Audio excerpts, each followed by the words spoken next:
It's your boy Laggin24 coming at you with the top 5 zombie movies of all time. What's up, everybody? Yeah, so let's just jump right into number 5. It's going to be Shaun of the Dead, the 2004 British zombie comedy, which is absolutely hilarious. Takes place in London, and Simon Pegg and Nick Frost are the main actors. And this movie centers around the main character, Shaun. He's trying to get some sort of grasp or focus on his otherwise shitty life, and he's trying to get his ex-girlfriend back, and he's got to deal with his mother and his a-hole of a stepfather, and all while dealing with an apocalyptic zombie outbreak. You know, just everyday stuff. You ever try to kill a zombie with a record player? Well, these guys did. It was really funny. There's so many one-liners from this movie. I laughed from start to finish. Brilliant film. Not usually a fan of British humor, but this one was just great, man. I get it. I get it. I wish they'd make a sequel. It's been 10 years now. No sequel so far. But maybe. We'll just cross our fingers. This thing only grossed $30 million worldwide, which is not very good. You'll hear some other numbers as this list goes on. You'll see why that's not so good. But when the DVD sales came out, this thing took off like a wildfire. For me, it's a classic. I love it. Let's move on to number 4. Coming in at number 4 is 28 Days Later. This is a 2002 English post-apocalyptic horror film. Another English film. I guess the English know they're zombies. This one was really good. It starred Cillian Murphy, Naomi Harris, Megan Burns, just to name a few. There's a few more. And the plot is, it's basically a breakdown of society following the accidental release of a highly contagious virus, and focuses upon the struggle of 4 survivors to cope with the destruction of life that they once knew. Now, some of the things I remember about this movie is the opening scene. Dude gets out of a hospital bed. The hospital's like empty. There's nobody in there. He wanders out to the street, and basically, I think it's downtown London. You'll have to excuse me, but it's just completely deserted. Little fires here and there and some destruction, but completely deserted. This movie reinvented the zombie as we all know it. They were fast. They were aggressive. They were extremely agitated, and it really was a scary movie filled with bunches of jump scares, and I loved it, man. This one was awesome. Now, surprisingly, this movie only had a budget of $5 million, but it grossed $82 million worldwide, which is pretty damn good profit if you ask me. It's number 4 on the list for very good reason. There was also, I guess we can go 4.5. It would be 28 Weeks Later was the 2007 sequel that 28 Days Later spawned, and it was also pretty good. Not officially part of the list, but you could tag it along with this one if you want to. Let's move on to number 3. Coming in at number 3 is Zombieland. I love it. This thing is funny. This is an American zombie comedy, and it starred Woody Harrelson. Oh, this came out in 2009, by the way. Starring Woody Harrelson, Jesse Eisenberg, Emma Stone, and some other girl. And the movie basically is it's about this road trip that takes place across the United States, trying to find a zombie-free zone where they're all going to be safe at. And the movie starts with Jesse Eisenberg's character, and he eventually meets Woody Harrelson's character, and then through their travels, they eventually meet Emma Stone and her character and the other girl. I'm sorry, I don't know her name. The other girl. Fuck it.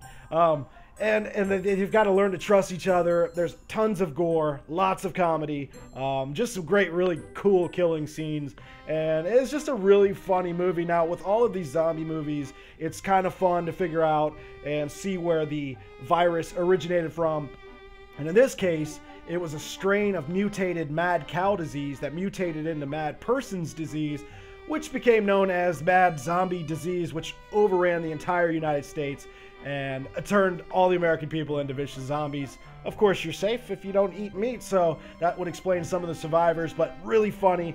And of course, Bill Murray makes a cameo in this that, if you've seen the movie, is absolutely priceless. So please, if you haven't watched this one, do yourself a favor, rent it this weekend, watch it with your girlfriend, watch it with your significant other, whoever. Watch it by yourself, it doesn't matter. It's hilarious.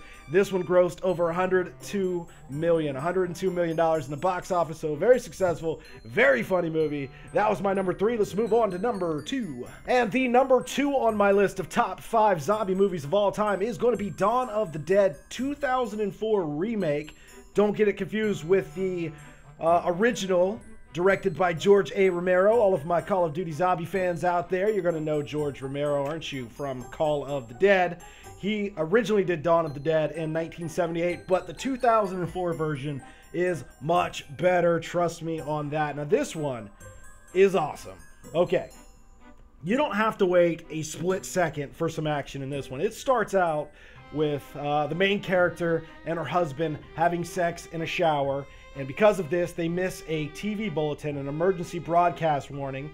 They just hop in bed and go to sleep. Well, the next morning, there's a zombie in their bedroom, and he bites the living shit out of her husband's neck. There's a gaping wound. There's blood everywhere. She escapes outside to the neighborhood, only to see the entire neighborhood is in chaos. It's crazy. There's cars crashing into cars and explosions and zombies chasing down people and people running and screaming. And it's just, she escapes. She meets up with the other main characters, Ving Rhames, Jake Weber, Mekhi Phifer. They all escape to a mall in which they barricade themselves into the mall. There's other survivors in the mall. There's struggle against the survivors. There's some drama inside there. A couple of zombies get in from time to time that they've got to deal with. We get to see a zombie baby in this movie, which is crazy. And they go up on the roof, and on the roof of the mall where they're staying at, across the street is an ammo store. And there's the owner of the ammo store who's up on his roof. And they communicate back and forth using a giant whiteboard. And they erase their messages and write new messages. The reason I'm bringing this up, if you buy the DVD of this movie, the guy who owns the ammo store, you'll get like a miniature film of his side of the story. All the stuff that he's doing while we're actually watching the survivors in the mall. They give you like a 20 or 30 minute mini film of everything he had to endure. So it's a really cool DVD. I recommend you pick it up. This movie grossed, I think it was $102 million again at the box office, and it had a $28 million budget. Incredible zombie film. We're talking about fast zombies, all right? So if you guys want to get a nice spook on, this is it, man. Blood and guts and gore and drama, survivors, and their whole goal was to escape the mall and get to a boat at the marina down the road, and then sail off to an island. Will they make it? I don't know. I do know, because I watched it. But you should watch it. Let's move on to number one. Okay, so coming in at number one is the zombie classic Night of the Living Dead, the 1968 original film directed by George A. Romero. This thing was a classic. It was insane. It was black and white, very gritty, and very realistic. Not a lot of like explosions and obviously no CG backgrounds or anything crazy like that. This was real and gritty. It was a $114,000 budget. But it grossed $18 million back in 1968. That's insane. That's a lot of money for that time. And it also was the basis of 5 more Living Dead films created by George A. Romero. So this is where he got his start at. This thing was a huge success. It was originally criticized heavily because at the time, this was considered like explicit content and never been done before. But eventually it gained like critical acclaim and has since been selected by the Library of Congress for preservation in the National Film Registry, which is a big deal. So this is like literally the definition of a classic film right here. You should watch it if you haven't. I didn't think I was going to enjoy it the first time I watched it, but I did, because it's more likely that if there was a zombie apocalypse to take place, it would be a lot like this film right here. You should really give it a chance.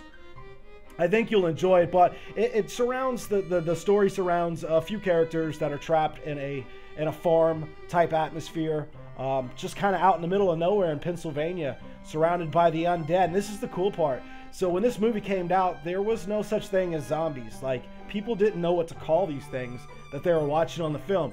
It was later kind of like a pop culture thing that named these zombies. So this was like the first of its kind in this film right here. So you should really, if you haven't gotten a chance to watch it, go watch it. I mean, it's totally worth it. You can always say you've watched a classic film.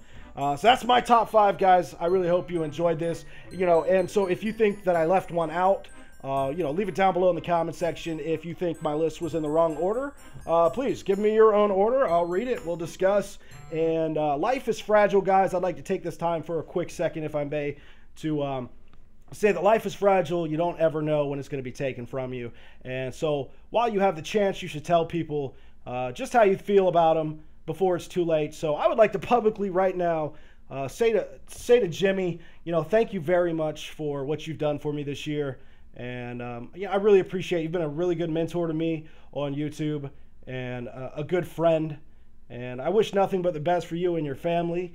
And thank you for taking me on this journey with you. I really appreciate it.